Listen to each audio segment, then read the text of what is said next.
My name is Dana Foster. I'm 41 and I run a small breakfast diner in Rockford, Michigan. Last month, my 17-year-old daughter spent 9 hours cooking a birthday dinner for 23 relatives for my mom's 70th. And at 40:15 in the afternoon, my mother sent one text that erased all of it. Change of plans. We're eating at a restaurant. Adults only. I didn't argue with her. I didn't post a single word in the family chat. I made one quiet move instead. And by 80:40 the next morning, my mother was standing on my porch with a paper bag in her hand, ringing my doorbell like the house might not let her in. In 70 years, nobody had ever made her wait at a door. Here's what she didn't know about that night, and about the 25 years that led to it. Welcome back to Last Laugh Stories. This channel is where quiet women finally get loud. Stories about family, betrayal, and the exact moment enough becomes enough. Every story here is about someone who kept the peace until the peace stopped being worth keeping. If that sounds like your kind of story, drop a comment below. Tell me where you're listening from and be sure to subscribe. Now, let me take you back to the beginning. Run a diner for 6 years, and you learn the difference between a customer and a critic. Customers eat, critics evaluate, critics don't tip. I bought the Blue Door Diner in 2019 from the man I'd waitressed for since I was 19. And I have flipped eggs at 40:30 in the morning every day since. Which means I know something about feeding people who don't say thank you. It's fine. The griddle doesn't need applause, and neither do I. But there's a difference between a stranger who forgets to say it and a family that's built an entire operating system out of not saying it. And I grew up inside that operating system. In my mother's world, every gathering had an org chart. There was a right table and a lesser table. There was a list of who hosted, who brought the good casserole, who was invited to the after-party in the sunroom, and who found out about the sunroom from photos. My mother Rose ran all of it the way some women run garden clubs and some run governments with a guest list. And me for 25 years I was the staff. I cooked the Easter ham. I hosted the showers. I did Thanksgiving the year her kitchen was being remodeled and the year it wasn't. Nobody ever asked me to. Asking would have meant noticing. My brother Paul showed up with wine and got a toast. I showed up with 3 days of cooking and got asked where the serving spoons were. I'm not telling you this so you'll feel sorry for me. I'm telling you because you need to understand the machine my daughter was born into. In my family, I wasn't the favorite. I wasn't the black sheep either. I was the caterer. And the worst part is it took my own daughter's 17th year on this earth for me to see the apron I'd never taken off. Now, let me tell you about Lily.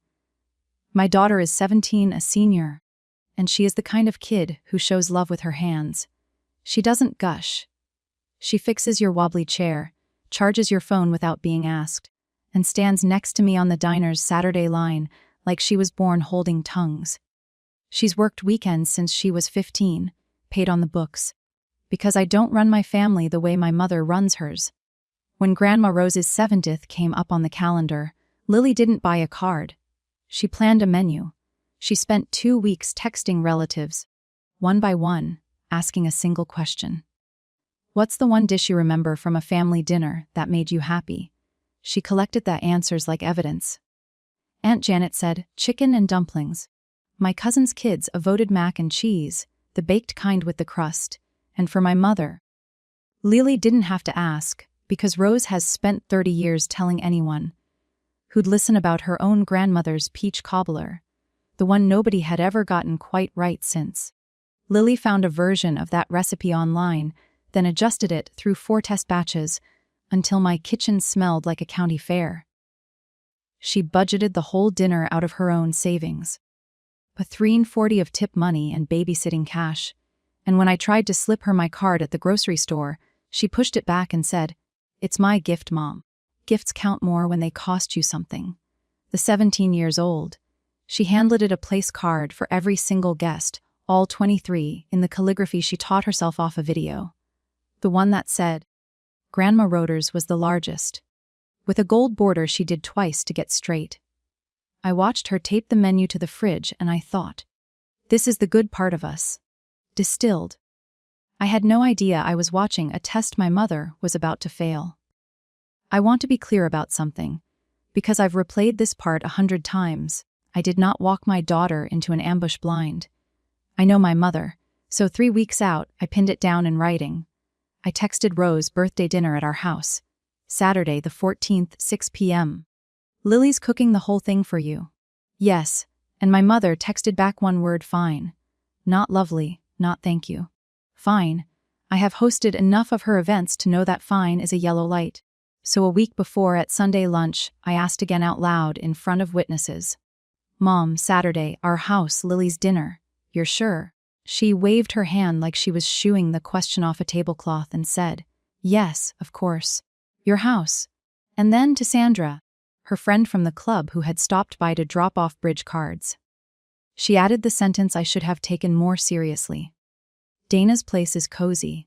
Homey, simple. Sandra smiled the way those women smile with the bottom half of the face only. In my mother's dictionary, I knew cozy is not a compliment. Cozy is a floor she thinks she's above. I heard it. I logged it. And I did what I had always done with my mother's little knives. I translated it into something a daughter could live with. She's just old-fashioned. She'll melt when she tastes the cobbler. I had spent 25 years being fluent in her.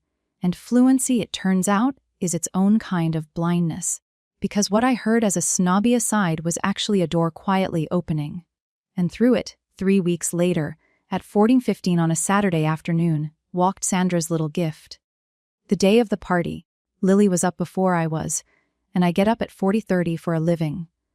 By 7, she had the kitchen organized like a line cook, stations labeled in painter's tape, borrowed sheet pans from the diner stacked by size, a handwritten timeline taped to the cabinet with every dish scheduled backward from 600. Chicken and dumplings for Aunt Janet. The baked macthai and cheese with the crust. Doubled because the little cousins were coming.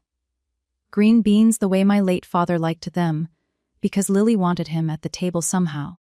A roast rolls from a scratch which I told her was madness, and which she did anyway. And the cobbler. The famous cobbler time to come out warm, at 60:15 so the whole house would smell like Rose's childhood when the candles went in.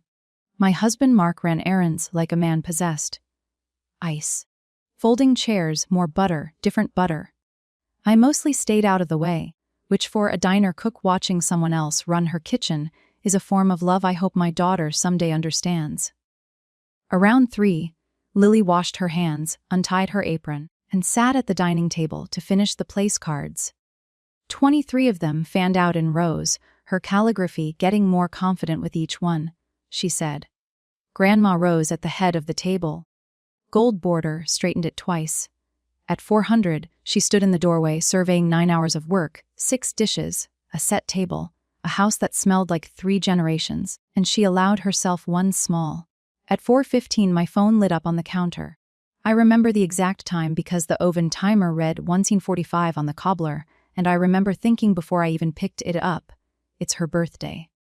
Surely not even my mother.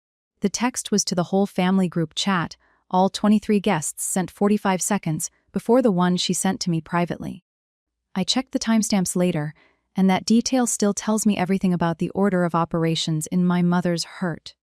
The group message read, change of plans, everyone. Sandra has booked the private room at Antonelli's as my birthday gift. We're eating at a restaurant tonight, 7:00 p.m., adults only please. It's a lovely room. See you there. And then to me separately. You can bring the cobbler if you want. Adults only. I stood in my kitchen and made it 3 times. The way you reread a lab result that can't be right. Antonelli's 700. Adults only with an exclamation point of lipstick on it. It's a lovely room. My daughter was upstairs changing into the dress she'd bought for tonight. On my stove sat 6 for finished dishes for 23 people. And in my dining room sat 23 hand-lettered place cards, and the one at the head of the table had a gold border done twice. I called my mother. It rang 4 times and went to voicemail. She was at the salon. I knew because she'd posted a photo from the chair. Fresh silver curls captioned 70 and fabulous. I called again. Nothing. I texted. Mom, Lily cooked all day. Everything is ready. Please call me. The reply came 9 minutes later, and it was not a call. "Don't make this difficult, Dana. Sandra went to a great deal of trouble. A restaurant is simply more appropriate for the occasion. Adults only." There it was twice in one afternoon. The phrase that would follow me around for the rest of this story. Not an accident. Not a slip of policy. I turned my phone face down and walked into the kitchen doorway to figure out what I was going to say. And I didn't have to say anything, because Lily was already standing at the counter in her new dress with her own phone in her hand. She was in the family chat. Of course, she was. She was one of the 23. She had watched the plan for her dinner get canceled in real time in front of everyone by the woman it was for. I watched my daughter read it again. Then, she set the phone down, picked up the sugar shaker, and went back to finishing the top of the cobbler, and without looking up, she said in a voice so level it broke my heart cleaner than any sobbing could have, "It's okay, Mom. I'm used to it. I'm used to it. 17 years old, 9 hours into a gift." And her first reflex was to comfort me and to file the whole thing under normal. I stood in that doorway doing math I'd never let myself do. The dance recital when she was 8, that Grandma missed for bridge night. The 10th birthday party moved to a Sunday because Rose had brunch. The swim meet no one came to. Every single time I had knelt down to my daughter's eye level and translated, "Grandma loves you in her own way. She's from a different generation. Be patient with her." I thought I'd been building a bridge between them. Standing in that doorway, smelling 9 hours of her patience coming out of my oven, I finally saw what I'd actually been building. My daughter had learned the family rulebook by heart. And I was the one who'd been teaching it to her, one gentle translation at a time. Let me show you the world I grew up inside. In my mother's house, there were 2 tables at every holiday. The dining room table, mahogany, candles, cloth, napkins, and the card table in the den, vinyl top, folding legs, one short. I ate at the card table until I was 23 years old. 23. I was promoted. Her word promoted, the year I got engaged to Mark because a faience made me, and I quote, "a full household." My cousin Rachel never got promoted at all. She stopped coming instead. Invitations in my mother's world were report cards. Who hosted Easter was a standings table. When my father was alive, he'd wink at me across the 2 tables and sneak me the good rolls. And after he died 6 years ago, the winking stopped and the org chart tightened because grief for my mother is best managed through seating. Here's the thing I want to be fair about. She is not a cartoon. She remembers every grandchild's shoe size. She shows up to hospitals. When my diner flooded in 2022, she was there at 6 the next morning with rubber boots and a wet vac. And she worked the shop line beside me for 2 days and never once mentioned it afterward. My mother knows how to love with her hands. She just cannot let love outrank protocol. I'd spent my whole life translating her, softening her rules into quirks, her cruelty into generation.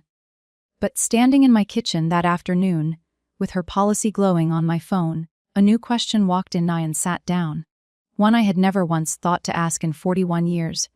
I knew every rule in my mother's dictionary. But who wrote it? Meanwhile, the family chat did what my family always does when Rose is a decree. It went diplomatically, cowardly, quiet, 2 thumbs up emojis. One sounds fancy from a cousin's husband who has never once had an opinion. And then in the private channels, the real conversation started because adults only had math in it. My cousin Beth has 3 kids under 10. My cousin Tyler has a 6-year-old plus a baby. Between the 2 of them, adults only had just uninvited 9 people from a 23-person party on 4 hours' notice on a Saturday in a town where you cannot conjure a sitter by 600 any more than you can conjure snow in July. Beth texted me directly. "So, what are we supposed to do? Leave them in the car." Tyler's wife sent me a voice memo that started calm and ended with the phrase, "Her Royal Highness." I won't repeat the middle.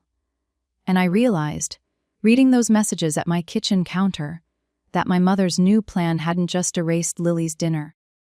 It had quietly sorted the entire family into who mattered tonight and who didn't, the club-worthy and the car seat crowd, the way she had been sorting us my whole life. at every mahogany table, with a card table annex in the den. The only difference was that this time she'd done it in writing with a timestamp to all 23 of us at once. My phone sat on the counter filling up with other people's hurt. 6 dishes steamed gently on my stove.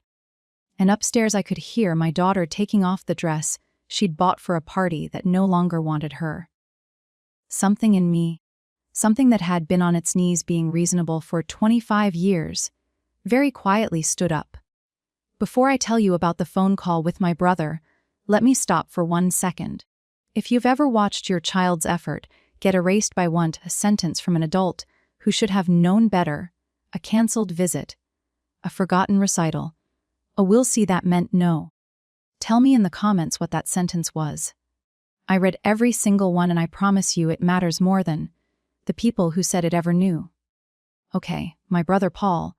I called him because some ancient reflex in me still believed that if the two of us ever pushed on the same wall at the same time, it might move. Paul is 45, sells commercial insurance, and has survived our mother, the way smart men survive weather, by carrying an umbrella and never ever commenting on the storm. He picked up on the second ring, and before I could finish laying it out, he sighed. The family sigh. Dana, it's her birthday, her 70th. Whatever this is about the venue, don't make it a thing. I told him it was already a thing. His niece had made 23 place cards for a thing. Kids don't care about that stuff as much as you think, he said, and I heard faintly a golf broadcast in the background. Look, it's adults only. It's one dinner. Lily's a big girl. Come, don't come. But if this blows up, it's not going to be Mom who blew it up. You know how this works. I did know how it works. That was the whole problem. I was a certified expert in how it works. I thanked my brother, wished him a good back nine, and hung up.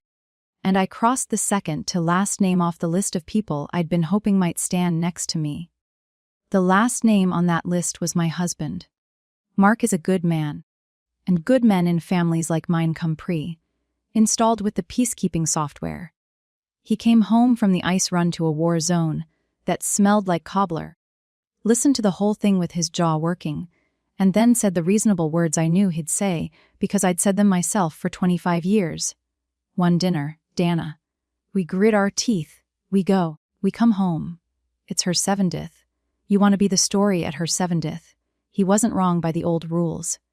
He was quoting them accurately. I didn't argue because there was nothing to argue. The old rules are internally consistent. That's what makes them a prison. And then my husband walked through the kitchen to get a glass of water, and he stopped. Lily was at the counter in her sweatpants, dress upstairs on the bed, and she wasn't crying, which would have been easier. She was wrapping methodically, neatly, with the diner's technique I'd taught her. 6 dishes, one by one, into containers labeled with painter's tape and a Sharpie in her careful hand. Chicken and dumplings, Aunt Janet, mac and cheese. Freeze half. 9 hours of a gift being folded up and put away like Outhoff's clothes. Mark stood there with his water and watched his daughter quietly file her own party into the refrigerator, and I watched 15 years of keep the peace drain out of my husband through the floor. He set the glass down. He looked at me, not at his phone, not at the door, at me. And he asked, very quietly, the only question left in the house, "What are you going to do?" And the honest answer at 40:30 that afternoon was that I didn't fully know yet. What I knew was that my mother had one phone call coming, one last exit offered in good faith. She was about to spend it. She answered on the first ring this time. Hair done, timeline clear, victory in hand. "Dana, please tell me you're not calling to be dramatic." I was, for the record, standing very still in my pantry with the door closed, which is the least dramatic room in America. I made her an offer with no teeth in it at all. The kind you make when you're still hoping the person you love is in there somewhere. "Mom, Lily cooked your favorites, 6 dishes from scratch with her own money. Here's what I'm asking. We bring the food to Antelli's and make it part of the night. Call it family style. The room's already private. Or we move the restaurant to Sunday lunch and do tonight at our house as planned. Either way, Sandra's gift still counts. And either way, Your granddaughter gets to give you hers. Pick one and I'll make it happen. Silence. The expensive kind. And then my mother's voice. Cool as the good china. And Telly is not a potluck. Dana, I am not turning a private room into a church basement. And I'm certainly not rearranging my birthday around a teenager's project. A project, 9 hours, 3:40, 4 test batches of her own grandmother's cobbler. A project. She can cook for the family some other time. My mother went on, gathering warmth the way frost does. Honestly, this is what I mean about you. Everything becomes a negotiation. Sandra went to enormous trouble. The room seats 12. It's elegant. It's adults only and it starts at 7. Wear the blue dress. It's slimming, and she hung up. I stood in my pantry among the canned tomatoes and the backup napkins, phone warm against my ear. And I noted with a strange professional calm the exact shape of the door that had just closed. The room seats 12. 23 people were invited. She had already decided which 11 of us were furniture. I came out of the pantry and stood at my dining room table, and that's where this story turns. So, let me put you exactly where I was standing. The table was already set. We'd done it at noon. Lily and I, leaves added, cloths pressed, borrowed chairs squared up like a wedding, and marching down the middle of it in 2 neat rows, sat 23 hand-lettered place cards. Aunt Janet, Uncle Gene, Beth, Tyler, each of the kids. The little ones' cards had doodles on them. A soccer ball for Beth's oldest, a dinosaur for the baby because Lily said babies deserve dinosaurs. Place cards for a family, not a court. No het calligraphy for the important people, and ballpoint for the rest. All the same ink, all the same care. Every seat worth the same trouble except one card was bigger and it sat at the head of the table. Grandma Rose gold border hand ruled done twice. I'd watched her measure it against a credit card to get the lines straight. I picked it up. I don't know what I was looking for. Wait, maybe. And when I turned it over, there was pencil on the back faint in my daughter's real handwriting. The fast one, not the calligraphy. Happy 70th from your sauce chef. Her sauce chef. That's what Lily called herself the summer she was 12. Elbow deep in diner prep when she announced that one day she'd cook a whole dinner for the family, and Grandma would sit right there. 5 years she'd been carrying that little plan. I stood at my perfectly set table, holding a gold-bordered card addressed to a woman who had just called it a project, and I stopped being a translator. I put the card back in its place at the head of the table, and I left the whole table exactly as it was. 23 cards, 23 chairs, because some partly of me had already decided something the rest of me was still catching up to. At 40:40, my phone buzzed again. My mother, having sensed the way she always senses that her middle child had not yet fallen in line, had escalated from policy to terms. Since you haven't confirmed, I expect you and Mark at Antonelli's at 7 alone. This is not a debate. If you choose to sulk at home instead, don't bother with Thanksgiving. And don't expect me to explain to the family why my own daughter boycotted my 70th. They'll draw their own conclusions. I read it twice. There is a special genre of message that only controlling people can write. The kind where every sentence is a hostage. Comma alone. Your daughter is the ransom. Don't bother with Thanksgiving. The holidays are the ransom. They'll draw their own conclusions. Your reputation is the ransom. For 25 years, I had paid every single one of these promptly in full, and called it being the bigger person. I want to be honest with you about what I felt standing there, because it wasn't rage. Not yet. It was inventory. I looked at the stove, 6 dishes. I looked at the table, 23 cards. I looked at the clock, 40:43. And I looked last at the ceiling toward my daughter's room where a girl who had said, I'm used to it, was probably lying on her bed, teaching herself to mean it. Here is what the inventory came to. If I drove to that restaurant tonight, even silently, even just to keep the peace, the lesson would be carved into Lily permanently, deeper than any calligraphy. Effort is a project. Love is a seating chart, and Mom will always, always translate. There was no middle seat left at this table.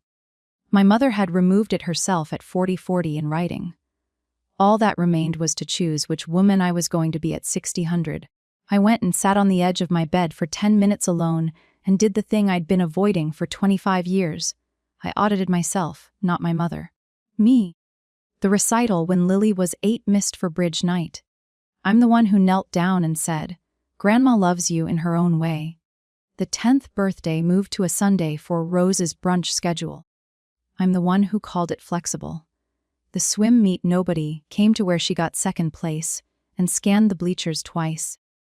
I'm the one who texted photos to the family with 3 exclamation points so nobody would have to feel bad about not being in them. Every one of those translations had felt like protection at the time. Sitting on my bed with the clock running, I finally heard them the way Lily must have filed them. A fluent adult explaining patiently over and over why her hurt shouldn't be believed. My mother built the ranking system. Fine. But I was the one who taught my daughter to accept her rank politely. Every translation was a small tuition payment to a school I should have pulled us both out of years ago. That's the sentence that finally stood me up off that bed. Because here's what I suddenly understood. With the kind of clarity that feels less like a light bulb and more like a fever breaking, I could not get Lily a better seat at my mother's table. Nobody could. That table was built plank by plank, specifically so that someone would always be below the salt. It needed a card table in the den, the way an engine needs exhaust. The only move that had ever existed, the one hiding in plain sight behind 25 years of my diplomacy, wasn't to argue for a chair. It was to set a different table entirely. I walked downstairs. I picked up my phone. And first, before anything else, I went to find my daughter. Lily was on her bed, still in sweatpants, watching a cooking video with the sound off, which is what she does instead of crying. I sat down next to her and I didn't soften anything, because I was done softening things. "Here's what I'm thinking," I said. "I open our doors tonight, 600 exactly as planned. I invite the whole family, everyone kids first. Grandma will take it as war. Some people will go to the restaurant anyway. It might be 4 of us eating 6 dishes. And Monday the phone calls will be ugly. If we do this, you're not a kid whose party got rescued. You're the chef. It's your food on the line. So, it's your call too." She was quiet for a moment, and I watched her weigh it. Really weigh it. The costs, the aunts, the empty chairs, because my daughter is not naive. She is 17 and fluent in this family. Then she paused her silent video and she looked at me, and for the first time since 4015, the flatness was gone from her face. Something underneath it had woken back up. "If it's 4 people," she said, "I'm still plating it in courses." Then a beat later, quieter, "You'd really do that to Grandma." And I said the truest sentence I'd said all day. "Not to Grandma, baby, for you. There's a difference. And tonight seems like a good night to finally learn it." She nodded once, chef to chef. We had a service to run. I sat at the kitchen counter and wrote the message to the family chat, and I want to show you the 3 drafts I deleted because they matter. Draft 1 was a prosecution, a list, dates included, of every event my mother had rescheduled, every kid she'd exiled to the den, 25 years of receipts, ending with tonight, accurate, satisfying, deleted because it was a trial. And trials are just seating charts with verdicts. Draft 2 was sarcastic since the private room only seats 12. Deleted because sarcasm is my mother's native tongue and I was done being fluent in her. Draft 3 was an essay paragraphs, apologies in advance. Context softening the translator's version. Me kneeling one last time between my family and the truth. Explaining everybody to everybody. I read it twice and deleted it slowest of all because that draft was the woman I'd been for 25 years, and she died hard. Here's what I finally understood. Cursor blinking in the empty box. Anything I wrote in her language, blame, status, spin, kept me at her table, just seated angrier. The only message that actually left the table was the one with no argument in it at all. An invitation doesn't argue. An invitation just opens a door and stands there warm with the porch light on. So I wrote something short and warm. I attached 2 photographs. And before I could reread it into oblivion, I did one last thing first because my mother, whatever else she is my mother. And she deserved to hear the door open before the rest of the family did. At 500 exactly, I texted my mother privately one last time. Mom, I love you and happy birthday. I'm not coming to the restaurant without Lily. I won't leave her home like a coat. Dinner is still at our house at 6. Everything she cooked for you is on the table, and the seat at the head has your name on it in gold. It will be there at 6, and it will still be yours if you walk in at 8. I hope you come. Either way, I'm done choosing between my mother and my daughter. I choose the table where both of you fit. I read it once, and sent it before the translator in me could soften. I'm done into I'd rather not. Then I watched the screen. The 3 dots appeared, stopped, appeared again, longer this time. My mother composing, editing, recalibrating.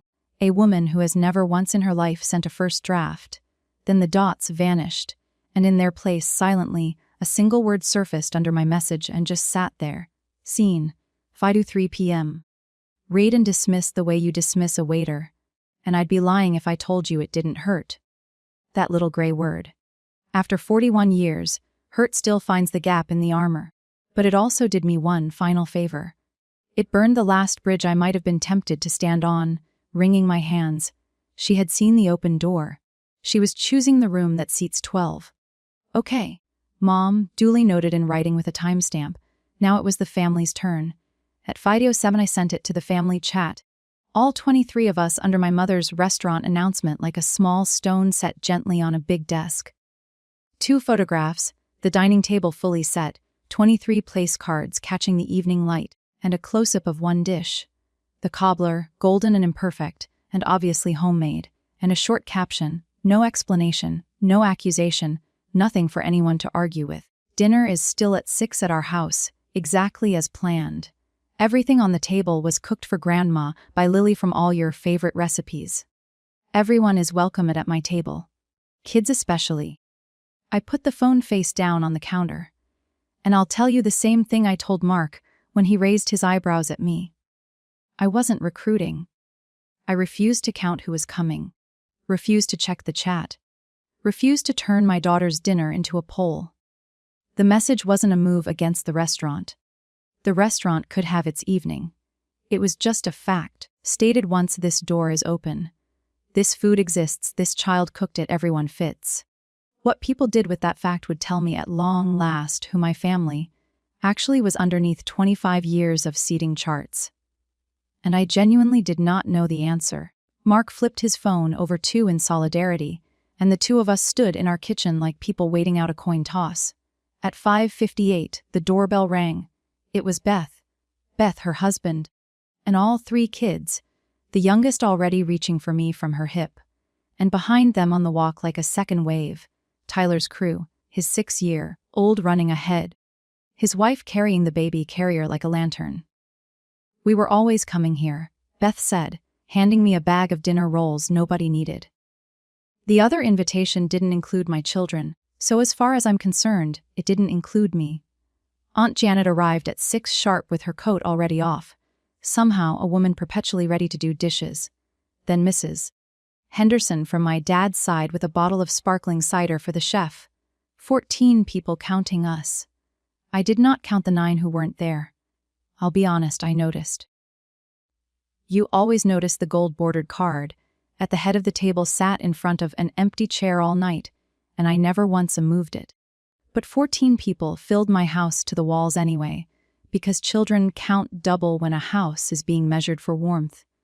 And my daughter tied her apron back on, stood at the pass between my kitchen and my dining room, and ran her first service. Courses announced. Chicken and dumplings, sat down in front of Aunt Janet, who looked at it and had to fan her own face with her hand. The mac and cheese with the crust mobbed by cousins. My father's green beans. And Janet quietly saying, "Oh, Frank, nobody at that table was furniture." I'll tell you about the other party the way I learned it. Secondhand from Jeanette, who heard it from her friend Dolores, who was at Antonelli's that night for an anniversary and had a clear view of the private room. Because in a town like ours, there is always a Dolores. 9 people in a room set for 12. My mother at the head in her salon curls, Sandra to her right, presiding over her gift. Paul and his wife, 3 club couples worth of my mother's social circle, minus a husband with a cold. And that was the party. 9 adults, no one under 50, in a lovely room with a long wine list and perdollars, the acoustic quality of a bank. The food was reportedly excellent. The toasts were reportedly brief. My mother reportedly checked her phone twice during the entree, which for a woman with her posture regarding phones at tables is practically a flare fired over the bow. And at 80:53, I know because I was there for this part. The family chat, silent since my 5 under 7 message, quietly came back to life. Beth posted a photo of the cobbler, half demolished, then one of the kids' table, the real kids' table, the joyful kind. Juice boxes raised mid-toast. Then Janet, the place cards, no captions, no commentary, not one word aimed at anyone, just a door standing open in photographs where 23 people could see it. The chat's reply from the restaurant contingent was silence of a very different texture than before. The last guests left at 10:00. Lily fell asleep upright on the couch at 10:40. Apron still half-tied, and Mark carried her up the stairs the way he used to when she was 7, her feet hanging comically far past his elbow now. And I stood alone in my kitchen washing the last sheet pan, and that's when it finally hit me. Not triumph, nothing so shiny. What hit me elbow deep in dish water at 11 at night was her voice at 40:15, "It's okay, Mom, I'm used to it."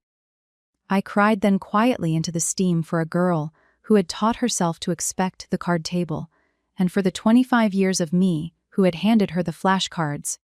Because I want to be honest with you about what this night actually cost underneath the cobbler and the juice box toasts. My mother had not called. Not during dinner. Not after the photos.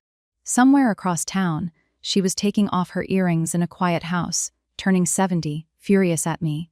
And some 7-year-old part of me still wanted to drive over and fix it, translate it, cater it back together. That part of me doesn't die in one night. I don't think it dies at all. But standing at that sink, I finally knew the difference between fear and grief. I could survive my mother's anger. What I could not survive was my daughter at 40, saying, "I'm used to it," to a child of her own. Aunt Janet had stayed to help dry, because Janet always stays. And while I was still at the sink, she picked up a towel and without preamble gave me the missing chapter of my own mother. "You know she wasn't born like this," Janet said. 1980. Rose was 24. First Thanksgiving as a Whitfield bride. Her mother-in-law sat her in the kitchen. Not near the kitchen, honey. In it told her the dining table was for family, and she wasn't family yet. She was married to family. Your mother ate her, Thanksgiving, standing up at the counter, alone, listening to them laugh through the wall, and it wasn't one holiday either. She ate in that kitchen every holiday until Paul was born. She used to say Paul earned her a seat, a baby earning his mother a chair. Janet folded the towel into a neat, furious square. The Whitfields ranked her, so the day she got a table of her own, she started ranking.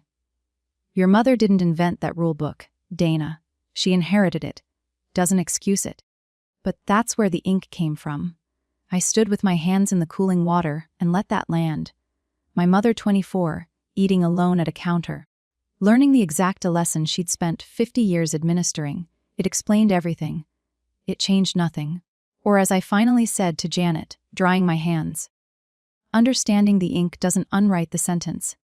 It just tells me how far back the sentence goes. Before the doorbell rings, and it's going to ring at 80:40 on a Sunday morning, and you already know who's standing on the other side of that door, I want to ask you something honestly. If it were your mother on that porch after the night I just described, would you open the door? And if you would, on whose terms, yours or hers? Be honest with me in the comments. I wasn't sure of my own answer until my hand was on the knob.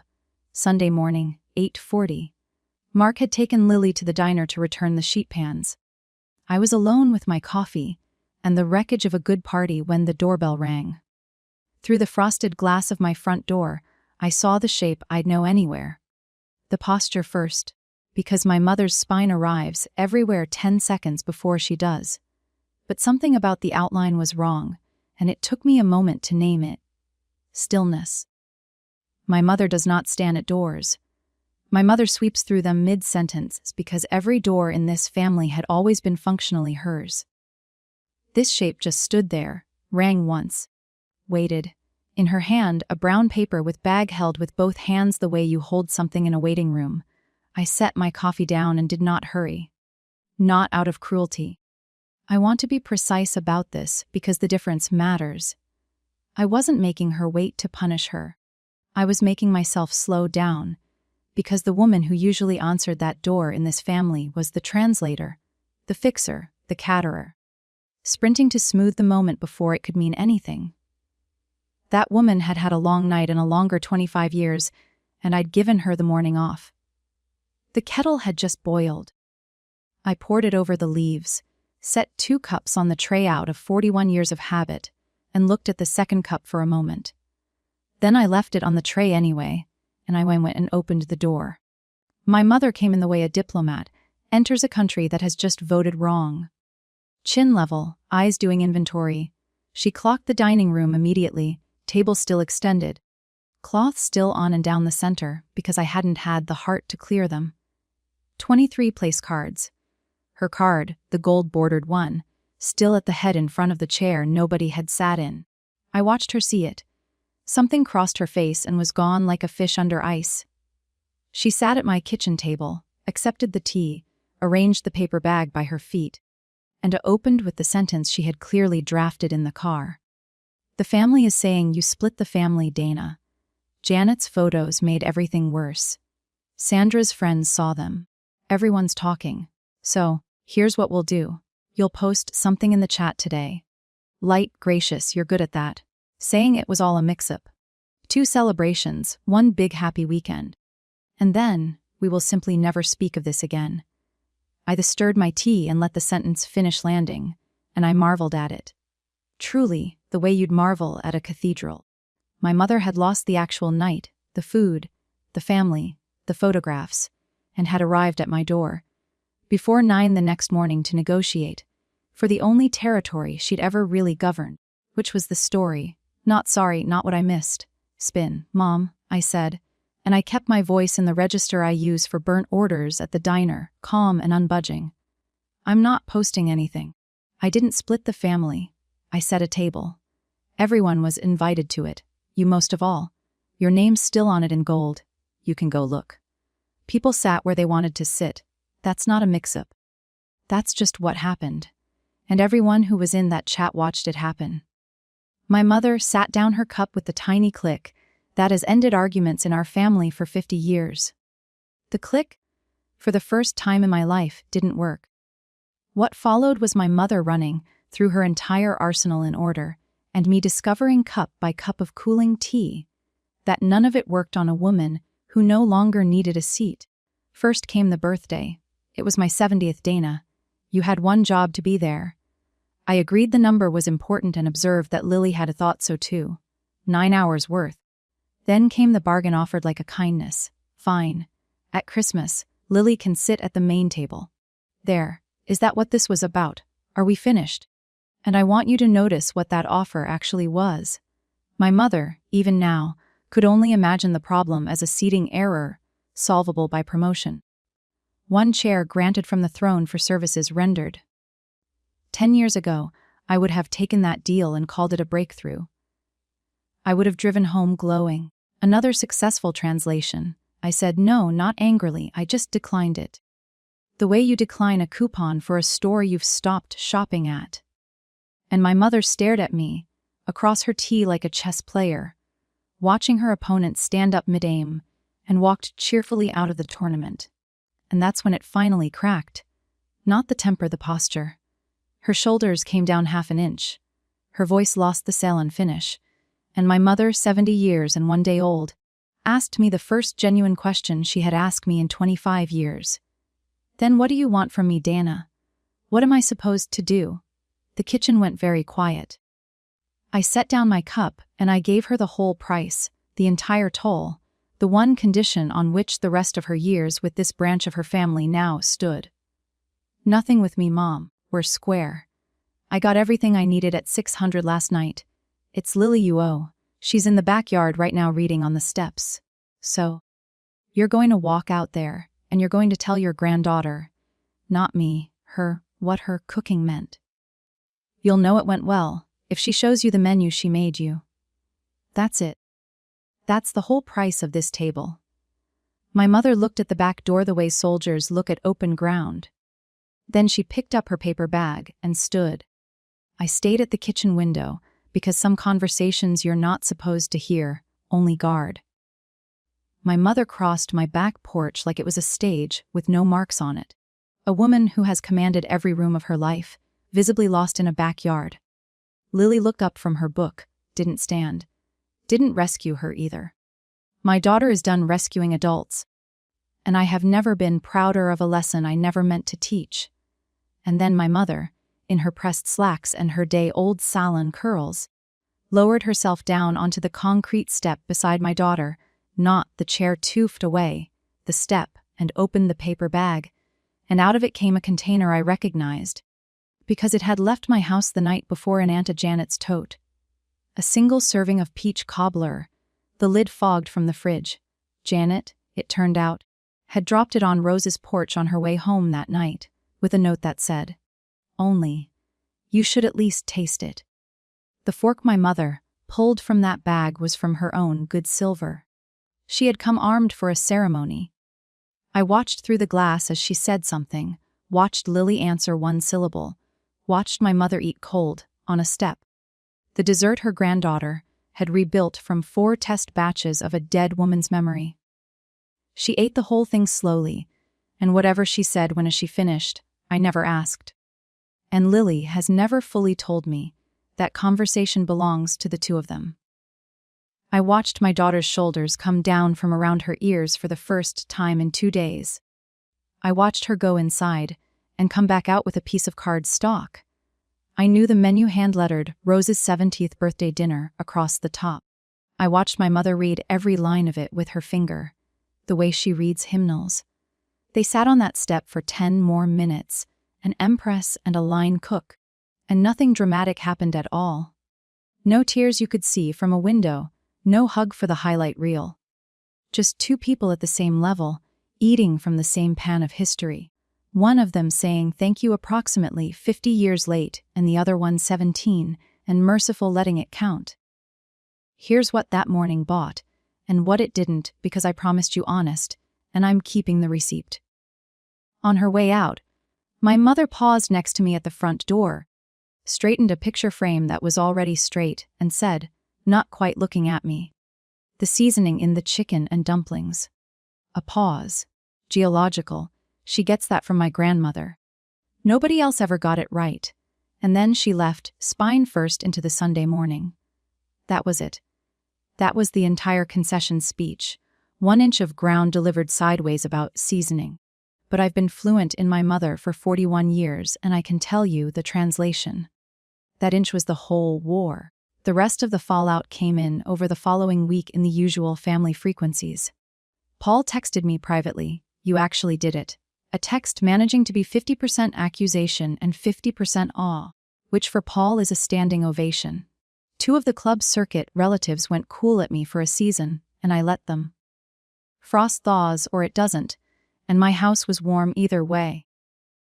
Sandra sent my mother a fruit basket, and I'm told referred to the whole affair at bridge as that unfortunate scheduling matter, which in country club is how empires file their defeats. And the family chat, the same chat where a 17-year-old had watched her gift get cancelled with an exclamation point, quietly became the place where Beth asked the following Thursday, completely deadpan, "So when's the next dinner at Dana's?" asking for 11 people. I didn't gloat in the chat or anywhere else. I'm telling this story a month later, and I still haven't posted a word about any of it, because the win was never the story. My mother taught me everything I know about narrating a family, and the whole point of that Saturday was to stop. The empire didn't fall. Empires rarely do. But that morning, it knocked and waited and said thank you to a 17-year-old on a concrete step. I'll take that over a crown any day of the week. It's been 6 weeks, and I want to tell you what's become normal. Because normal is where revolutions either take root or die. On the first Sunday of this month, my dining table was extended again, cloths on, and down the middle stood a new set of hand-lettered place cards. Because Lily's table is a thing now. First Sunday every month, our house, Lily plans the menu, the cousins' kids get cards with doodles. Aunt Janet arrives with her coat somehow already off. And there is no head of the table, because Lily seats people wherever the conversation needs them, which is a philosophy of hospitality she invented herself, and which I intend to steal for the diner. Beth's crew has not missed one. Tyler's baby has eaten strained peaches off the good spoons. And my mother came to the first one. She sat in the middle of the table at a place card that said in gold-bordered calligraphy simply Grandma. Not Rose Whitfield, not the head seat, just Grandma. Same ink as everybody. And I watched her read that card and pocket it. Actually pocket it when she thought no one was looking. She missed the second Sunday for a club thing. And here's the miracle nobody warned me about. It was fine. The door stayed open, nobody grieved. The dumplings got eaten. She is who she is. The difference is that her rank doesn't set the weather in my house anymore. She can come sit in the warmth as an equal, or she can miss it. And either way, the cobbler comes out at 16:15. As for Lily, she's applying to culinary school for fall. Her application essay opens with a birthday dinner for 14. She let me read it once at the kitchen counter, and I had to hold the pages away from my face like a woman checking her mascara at a funeral. Midway through that first Lily's table, while the cousins were fighting over crust corners, my daughter leaned into my shoulder at the pass and said quietly, "I'm not used to this yet." I looked out at the loud, unranked, gravy-stained table she built, and I gave her the only inheritance I have left that's worth anything. "Good," I said. "Don't ever be." I spent 25 years asking for a better seat at my mother's table. And it turns out the only thing I ever had to do was set my own. Because the people who love you don't need a ranking to find their chairs. That's my story. 9 hours of cooking, 1 text at 40:15, 23 place cards, and 14 chairs that filled themselves.